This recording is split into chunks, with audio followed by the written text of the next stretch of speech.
Hey guys, SickMotion here, and today I'm going to be doing a full game commentary for Yorick. A lot of people have been asking me to do something along these lines for a little while now. Have a lot of experience on the champion. He's one of the weirder champions on the league. I think he's still currently the only champion not included in the free rotation. So newer players don't even really have a chance to play him without buying him. And there's nothing really too appealing about him to buy him. His mechanics are a little bit different than every other champions. So hopefully this video is going to help some people know how to play him, or on the other hand, know how to play against him, because he can be really, really frustrating to lane against.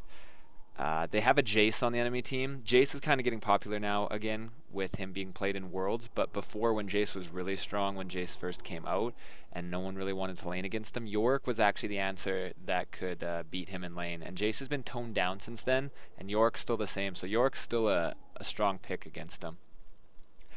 So I'm starting with the Flask because you're really mana dependent early, so it gives you the nice mana. It recharges. It has good gold value because you'll be using it for the first little bit of the game.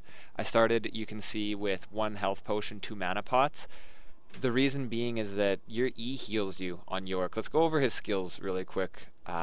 His passive, for one, he takes 5% reduced damage and deals 5% more damage with his basic attacks for every ghoul you have spawned. This can't overlap with multiples of the same ghoul, simply because once you spawn, if you have enough CDR to spawn a ghoul while that active ghoul is still alive, it'll kill the older one and just keep the newer one up. And that only applies to if I spawned a Q ghoul and I already had a Q ghoul. You don't delete other ghouls by spawning separate ones. So that's pretty important. Also, Yorick's ghouls gain 35% of his attack damage and health. So that's where they get their base stats from. Your Q is an auto attack reset, which does a lot of damage. A lot. It's a 1-to-1 ratio with the AD plus the damage on the skill. It has a short cooldown. The cooldown scales with level. So against a melee champion, if I don't need all the sustain or range harass, I'll usually level this because it's very mana efficient. When you level it up, the mana cost doesn't go up, but the cooldown does go down, and the damage goes down. Or sorry, the damage goes up. The ghoul moves faster, and it makes you move faster as well. So your ghouls can get kited around. However, this ghoul has a hard time getting kited around because it's just simply faster than the other ones.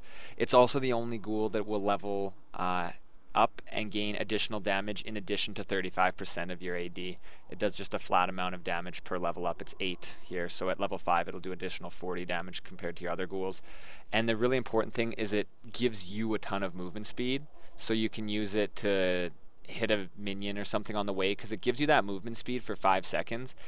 There was a bug, I'm not sure if it's currently there, I didn't bother checking, where the movement speed would only last for something like 4.5 seconds instead of 5. It's not the most game breaking, but it's nice to be aware of. His W here doesn't go down in cooldown with level. It's the only skill that he can level up that doesn't decrease the cooldown. The mana cost, however, does go up, unlike the Q. It's an AoE spell that's ground targeted. You don't have to actually cast it on something. For your Q to go off, you have to hit your target with it. For your E to go off, you have to cast it on a target. This one you can just summon anywhere. You can summon it to tank a turret on your way out somewhere. Against the Teemo, you can summon it on the shroom. Since it counts as a unit, it'll pop the shroom. Just make sure you're far enough away that you're not in the shroom damage radius, which makes Yorick really good. You can pop it, let's just go top lane. Say there's a shroom here and I'm right here. Popped it on the shroom there and then run back to here. The ghoul will try and walk back to you if there's no target in range, and it might hit more than one shroom in its short little lifespan. I usually level this skill last simply because it doesn't decrease the cooldown as you level it. It's nice for range harass, but if I'm at all able to get in range to get my Qs off, your Q is your biggest damage for the most part, but it's hard to get off if you're not able to get into auto attack range. It's also very mana efficient, so it depends. Very rarely I will level this second. It's your only one with an AP ratio as well. It's a 1-to-1 AP ratio. Don't build Yorick AP. I've seen a lot of people try to do it. There's just really no reason to, since your ghouls scale off your AD. Just everything about the champion's more tanky, bruisery AD. His E goes down in cooldown with level, goes up in mana, obviously. The damage goes up. It has an AD ratio as well. This is what makes Yorick so strong in lane. It makes him really tanky because he heals for up to 40% of the damage on the initial spawn, and then he heals for what the ghoul does in damage. Each ghoul, unless their attack speed has been taken down, will hit for 3 times over their lifespan, assuming they're not getting kited around during their lifespan.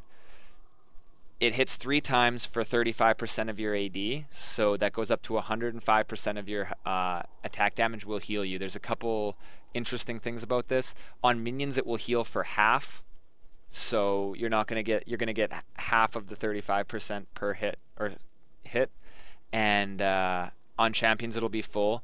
And this healing is done regardless of mitigation or if damage is done. If the ghoul swings, doesn't matter how much damage it does, it's going to heal you for 35% of your damage, or half of that onto minions.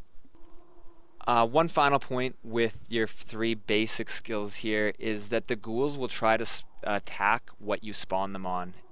Their priority is going to be hitting a champion, and then if they can't hit a champion, they'll try to be hitting minions. The turrets will shoot your ghouls first, as they are minions, but damage done to champions under turrets by your ghouls will then relate back to you, and even if there's ghouls alive, it'll count you as doing damage to the champion, and a turret will aggro onto you. But with the first point that I was going for, if you hit a minion with Q and it doesn't kill it, or a champion in this case, it doesn't kill it, it will chase that thing until the ghoul is dead or it loses vision of its target. That's one way to try and get the ghouls off of you, is dipping in and out of the bush and treating the ghouls just like minions, to get the aggro off of you. If they don't have vision on you, they're not going to chase you. One thing you can do with your W is if they run into a bush, save your W and spawn it in the bush, which will give vision into the bush and then lead the way for your other ghouls to run back onto them. Also, the W slows, so it makes it harder for them to kite the ghouls because they're all slow, but the enemy champion's slow as well. Your E will attack whatever you spawn it on until that target is dead, if it's a minion, and then it'll try and focus nearest champion or go and start hitting another minion. Your W generally tries to target whatever's closest to it, since it's not directly targeted onto anything. And the last ability here is your ultimate. What your ultimate does is it makes a clone of whatever you cast it on. It can be yourself, it can be a teammate. You can use it just to make a clone of whatever you are, just as an additional unit to do damage. It scales up in damage as you level it up, and the cooldown goes down. If the target that you've ulted dies during the duration of Yorick's ult, the target will come back alive, and it will no longer be an AI NPC kind of minion unit. It'll now be in control of whoever's character came back to life. So if I ult myself and I die, I'll come back to life and I'll be able to control and use all of my spells. You can't use summoner spells, so if you're going to die and you're planning on all-inning after you die, try to use your ignite if you have one before it. Use your flash to reposition yourself before you die so that you're in a favorable spot if necessary. If you use it on an AD carry, a lot of the times endgame, if I don't need to save anyone, I'll use it on an AD carry just to get that extra damage output for the 10 seconds it's alive. It can also die, it can be targeted, so it might not last full 10 seconds. But say it's lasted 8 seconds and then it dies. It'll be reanimated, and then it'll last another 10 seconds if it reanimates someone. So you can get a lot of use out of it. It's hard to predict for that, but you can get up to basically, theoretically, 20 seconds out of it if your target dies right at the last second before the ghoul dies. So that's the basic on Yorick's skills. So let's get into lane here and just talk about the early laning phase. Speed it up here and just get into lane. So for the most part, this game is just going to be focused on what I'm doing in lane and how I'm laning against my opponent, and how to play Yorick in lane, and then eventually how he transitions into endgame. I'm going to pause it again right here. The reason Yorick's not played, he's probably, in my opinion, one of the, if not the strongest 1v1 lane opponent, and has answers for almost everything in lane. He has ranged poke, he has ranged harass, he can be safe, he has the movement speed, he's an extremely strong duelist. If he gets behind, he has a hard time catching up, which sucks, so just don't get behind. Unless you misplay something or you're getting camped, you shouldn't have gotten behind. I take an ignite on Yorick to try and go for kills. You can take a teleport, as most top laners try to take a teleport nowadays. I just like to be able to stomp my lane, because Yorick's transition into endgame isn't the greatest. He doesn't bring any initiation for his team other than throwing himself at the enemy. His ult is good if they're diving onto someone and you want to reanimate someone, but it's not like a Zillionaut where the person comes back to life indefinitely, and they come back to life, they're still dead, and they're still going to die again. You just get a little bit of extra use out of your target that you've ulted. He doesn't really have any good CC. He doesn't have that much disengage. He doesn't have that much poke. He has some of those things, like poke in small extents. You can kind of poke with ghouls, but as the game goes on, they're not doing too much damage compared to other champions that you could be playing. So Yorick, I like to try and beat my lane down so that even though my transition's not the best, theirs isn't either because they're really far behind. I like to try and split push a lot on Yorick as well. Like I said, he's a very strong duelist, so if you can draw pressure from around the map, you might not be the strongest in a team fight unless he's strong in just a cluster team fight. He's not strong in the ones where you're going to have to try and siege as much. But long drawn out skirmishes he can do quite well in, but his split pushing is really strong. His build path, you usually want to build tanky. If you're really far ahead, you can get away with building a Trinity Force, which will make you extremely scary in a dueling situation with the movement speed from that combined with your Q. You're going to be just a NASCAR chasing down people or running away, kiting around, waiting for your skills to be back up. But you got to make sure, since this transition is a little weaker, play to your strengths and know what your weaknesses are. So we go back here. I'm just waiting out here. I'm going to buy a 4th health potion right here. I could have bought a mana pot, but I buy a health pot in case something bad happens in lane. We're just keeping it sped up. Fiddle's doing the blue. I don't really need to help him. We'll slow it down here. I'm going to keep it on ×2 speed for the first little bit here. What you can see me doing is every time I'm available to, I just walk up and spam a Q on it, or an E onto him. That's your basic way you harass on Yorick. You just walk up and you spawn the E. Get auto attacks where you can, but see, my ghoul is still chasing him while I'm sitting in the minion wave here. Another important thing to note is only auto attacks or spells that are counted as auto attacks are going to draw minion aggro. So I can spawn the ghoul on him without drawing minion aggro. Whereas if he auto attacks me, he draws minion aggro. Sometimes it's better for me to not auto attack at all, so I don't draw minions. So right here, I get a little overzealous. I dodge his Q. I get ignited. He flashes, so I flash as well, just to make sure that I don't die. Because if you fall behind on Yorick, that can be really, really bad for you. The lane's pushing towards me, so I just want to try and keep hitting the minions here. I don't want it to push all the way into my tower, but I want it to keep it pushing towards me, so Jace has to walk into my damage. I can see that he's running towards my team, but I don't really want to leave the lane. I'm really low. I'm not going to be useful in a team fight at this point, and if I leave, it'll push up to my tower. I pinged as many times as I could that he was coming, and it looks like it's fine. I roam down a little to see if there's an opportunity, and then I place a ward here while I'm down there. I was going to go and have to ward anyway. Come back into lane, and I'm using my E to farm. Normally you just want to use your E on the enemy champion if at all possible and safe, because it does more healing on them, and it also does the damage to them, obviously. But for now, I don't want to end up tanking this huge minion wave. Since I left for a little bit, it's able to push in. I just farm on my tower, using your Q as an auto attack reset, using your abilities to get minions that you wouldn't be able to get. I'm relatively right now. Let's see. I've used both my mana pots. Maybe should have went for 3 mana pot this game, but it's always a risk, because if you're not able to get in range to use your E to heal and you get too low, then you're not going to be able to heal up too effectively. So now that I have more than one skill, the lane is a little more interesting, for me at least. For him, he's probably not having too much fun. I just kind of keep walking up to him, spawning ghouls. The #1 ghoul that you want to spawn and what you'll be leveling against a ranged opponent is your E. Like I said earlier in the skill definition, if you're against a melee opponent and you don't require too much healing, you can level up your Q. Your E leveling it doesn't make it heal you for anymore, since it always is going to be taking 35% of your AD for the basis of the healing. The only thing leveling it does is make it heal you for more on the initial cast, but it only heals for like 40%-ish on the initial cast, so leveling it up does give more damage, but the heal's negligible. The thing that makes it do more healing is the fact that the cooldown goes down, so you're able to spawn the ghoul to heal you more often. Right here, Jace knows that there's nothing he can really do. I have a big minion wave. If he was to fight me on this minion wave, it would be bad for him. I'm tanky enough and healthy enough right now with enough mana that I can block his Qs. I walked into that last Q on purpose because it denied him a bunch of minions, and now there's a huge wave pushing towards the tower. Since there's a big wave here, going back to the minion aggro, I can just keep hitting his tower here. I'm not doing too much damage. It's not the end of the world for his tower. What I was trying to do, and he didn't fall for it, was bait him into hitting me. Because if he hits me on that huge wave of minions, it's basically fighting on the minion wave on his tower. The tower can't kill them all that quick, and they're going to start barraging him down. He loses a lot of health, and a lot of times people don't realize that when someone's pushing up to you with a huge minion wave and you're shooting them, they can't hit you because you're on the tower, but you're taking more damage than you're doing to them simply because you're leashing all of the minions in the lane. So right here I want to go back because I'm completely Fiddle's coming top here, pings me to stay. I don't realize I'm backing on this ward. This is spectator mode.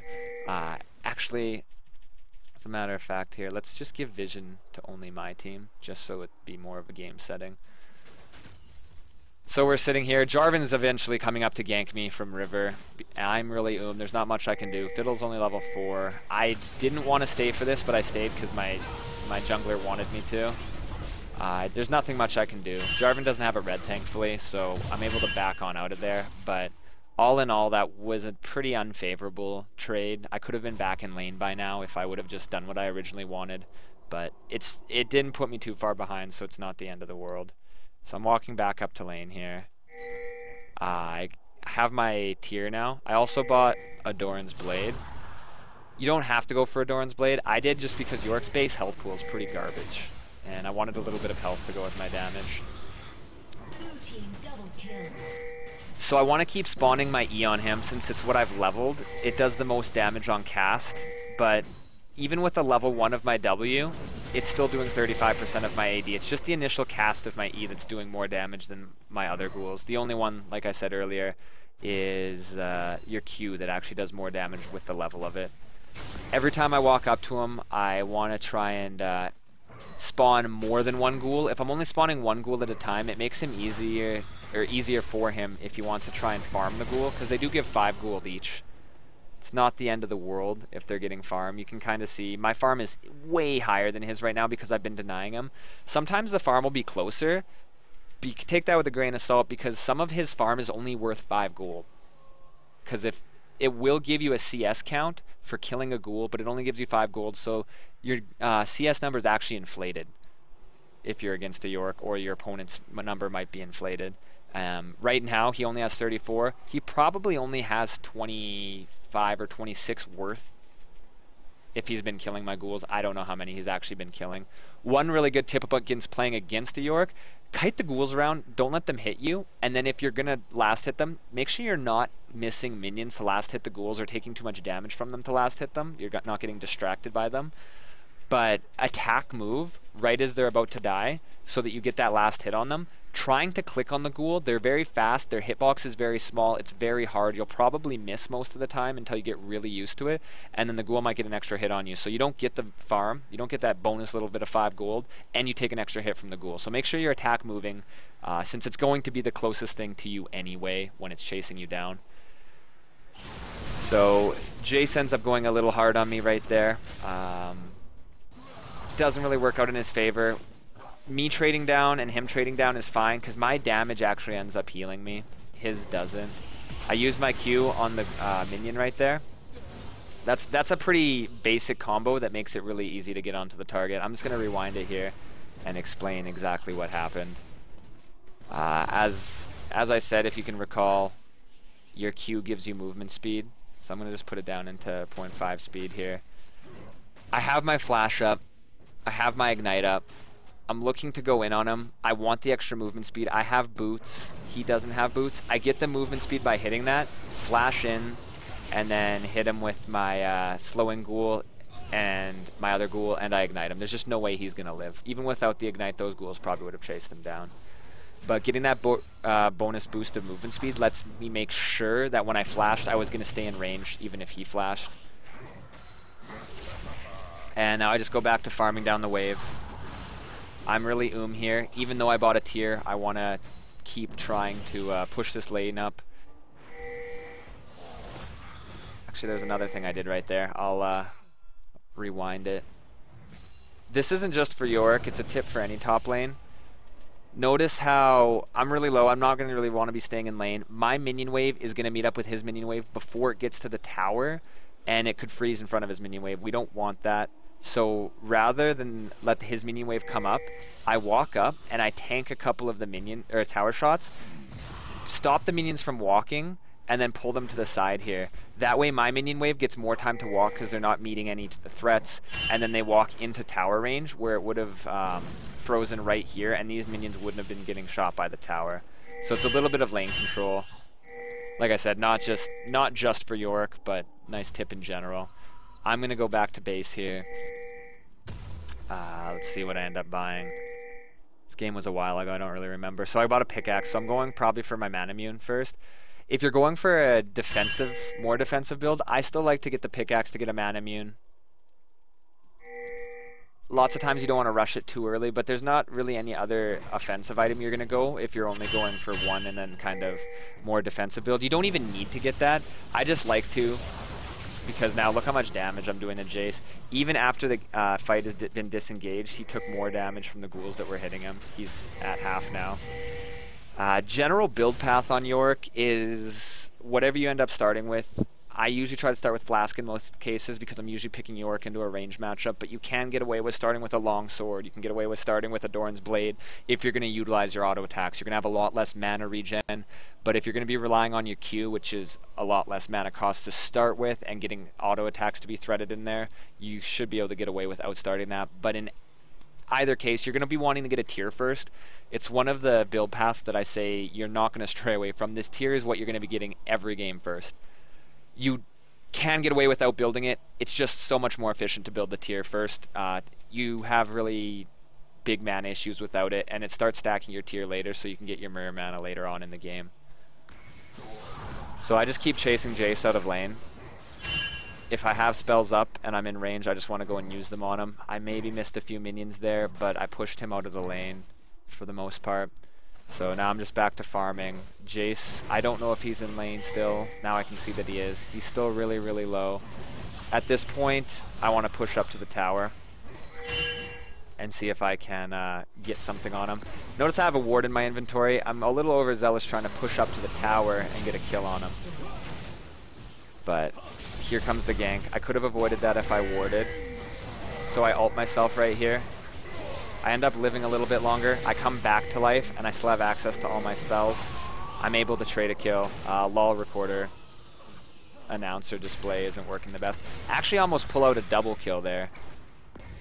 That last ghoul hit him, and did quite a lot of damage. You can see how much health does he have. It doesn't matter. Yeah, he's really low. He's less than 2 bars of health. And during that time, we got a dragon because their jungler was top. So that comes down to the drawing pressure to your lane to give advantages elsewhere. Your team's not always going to get the advantage, but if you give them the opportunity to get an advantage, they might be able to take it. So now I'm not sure where Jace is. I'm just pinging that he's missing. Fiddle wants to come top. I don't really need him to come top, but if he wants to come gank it, that's fine. I think I told him to not come top and that I was fine. If I'm winning my lane this hard, I can get ganks to win harder, but I'd rather he just helps out other lanes and starves the map. If I get really, really far ahead, it's not necessarily as good as me being far ahead and another lane being far ahead because the jungle applied a lot of pressure there. So I'll slow it down to normal speed. This is me. I have a huge minion wave here with me, so he can't fight me on the minion wave. He wants to stay in lane because he wants to farm this minion wave. If I was able to get in front of that Q, I could have denied him that farm.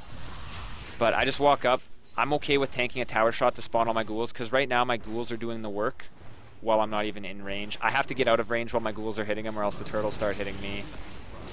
He comes way too close. I'm able to get everything off. He tries to knock me away before flashing. He might have lived if he just flashed. I had my flash, so I probably would have been able to catch him.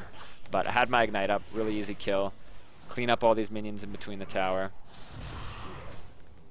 And then just continue to pressure top. I could have left the turret up right here, but I want to continue pressuring and start going for the next turret. That turret right there, not always is going to get a big response from the team to come and defend it.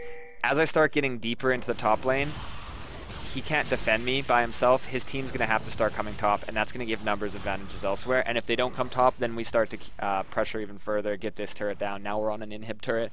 Things can get really bad for their team. So I'm backing in this bush now. I'm going to go back and see what I can get. You You can see my build right now. I got a Frozen Heart. I went straight into a Frozen Heart. This is more of a tanky rush build. Sometimes against like a Renekton, Yorick can beat Renekton if you just rush armor. Rush that Frozen Heart.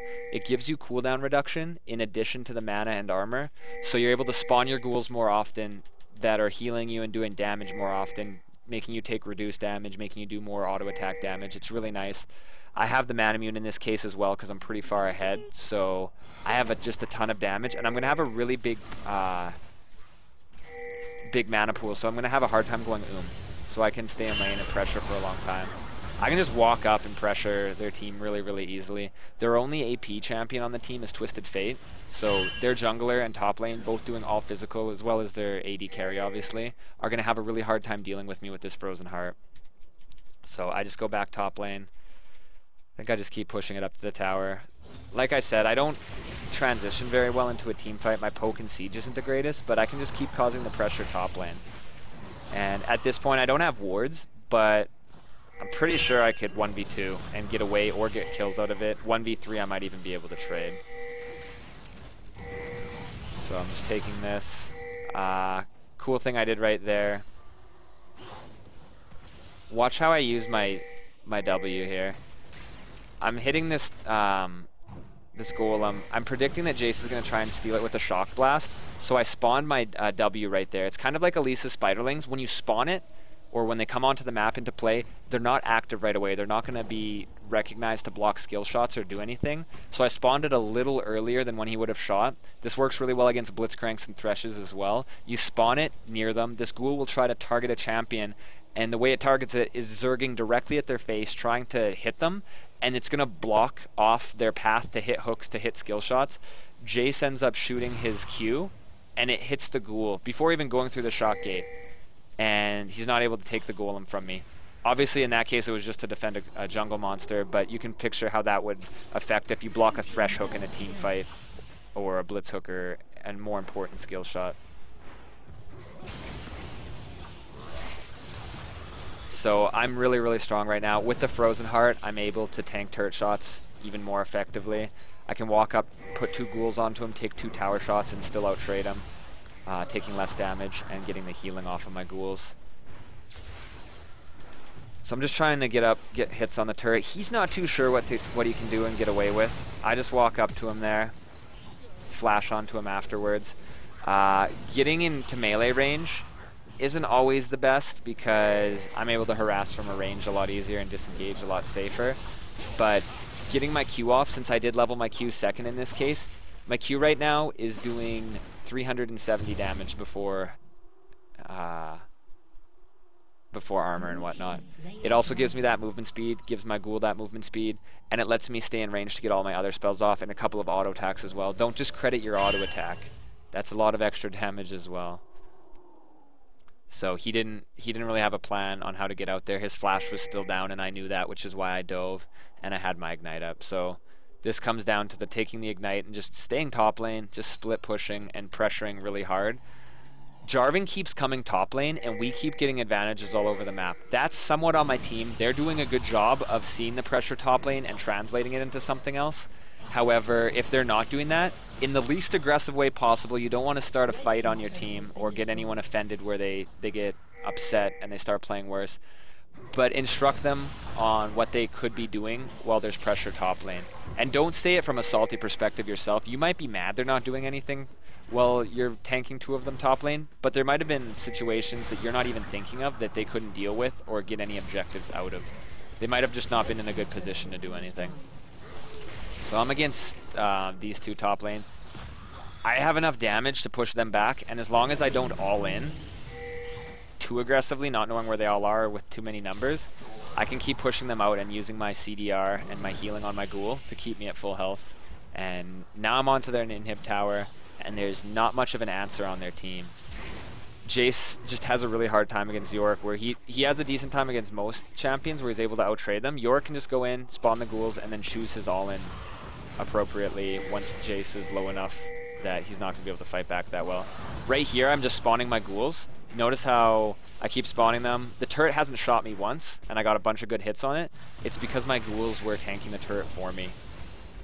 They don't even necessarily have to be doing damage to the turret as long as they tank it. My whole team's still pressuring mid. They don't really have anything they can do to come stop me top other than just wave clear.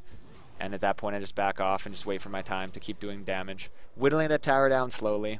I built the Phage here. I'm probably going for a Trinity Force next. I don't even think I get a chance to build it this game. We're pretty far ahead. Trinity Force is my favorite damage item on Yorick next to Manamune because you're getting the tier anyway. But it's not always an acceptable build path. If you are ahead, the Trinity Force will help you win harder. But if you get behind with that Trinity Force, you're really squishy. You have a lot of damage, but you're always susceptible to getting bursted down. So in most cases and in more close games, I'll build for a more tanky path, whether it be a Frozen Heart against an AD champion, or a Spirit Visage, or even possibly a Hex Drinker against an AP champion. And just continuing the pressure top. My mana pool looks really low, but I still have 400 mana, which is enough for a couple rotations of skills. We call for the Baron right here, noticing it's good. I can tank Baron for a very, very long time with my Frozen Heart and my ghouls. So the Baron's just going to end up melting. They have no vision on it. We can see the tour bot lane. There's not much they're going to be able to do. So I'm going back here even though we just got Baron, just because I'm really, really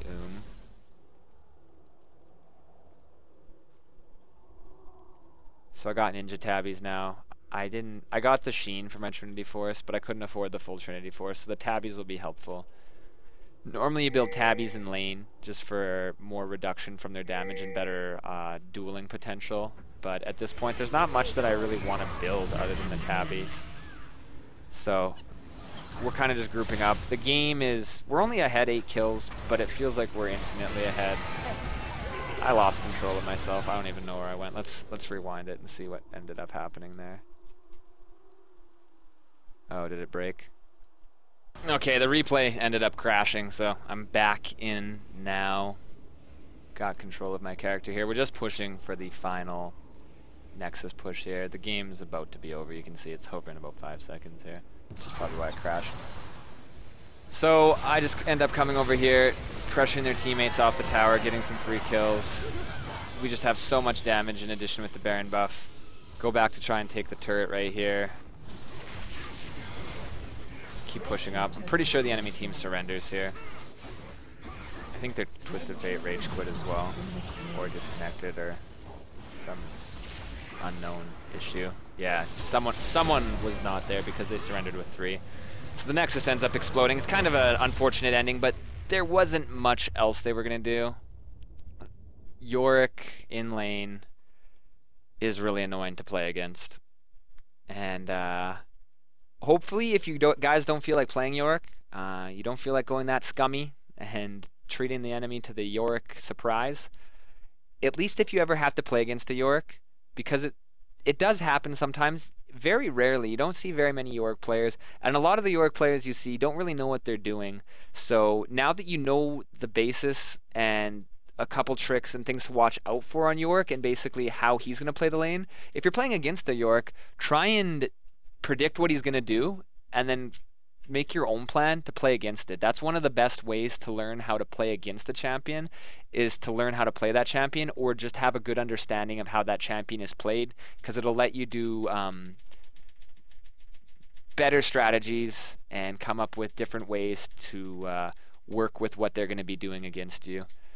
But other than that, guys, hopefully you guys found that helpful. I'm probably going to be doing some more champion commentaries here. I'm not sure how many I'm going to be doing until Season 5, since on the new map with stuff, I'm probably going to be wanting to redo most of them. And as the commentaries get outdated and the patches get further and further outdated, the commentary becomes less and less relevant, and you kind of have to do a new one to update it, just with the changes in the game, as well as if there's any changes to your champion, obviously.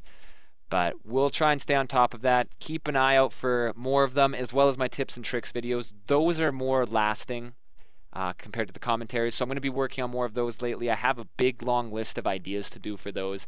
Those ones are generally shorter. There's more on my YouTube channel with that, so feel free to hit the subscribe button if you found this helpful and you enjoyed it.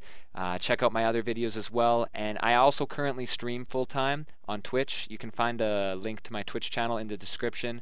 I'm not going to give a a stream schedule right now because it might change, so I don't want to have to come back and edit this video. But you can always go over to my Twitch page. The current schedule will be on there. Hopefully I'll see you guys over the course of my stream. If you came from this YouTube video or from the YouTube channel, let me know how you got there. Come say hi to me. Say something in chat. I try to answer questions in between games and all that good stuff. But other than that, guys, take it easy. Good luck in your games, and hopefully this stuff helps you, and more to come in the future.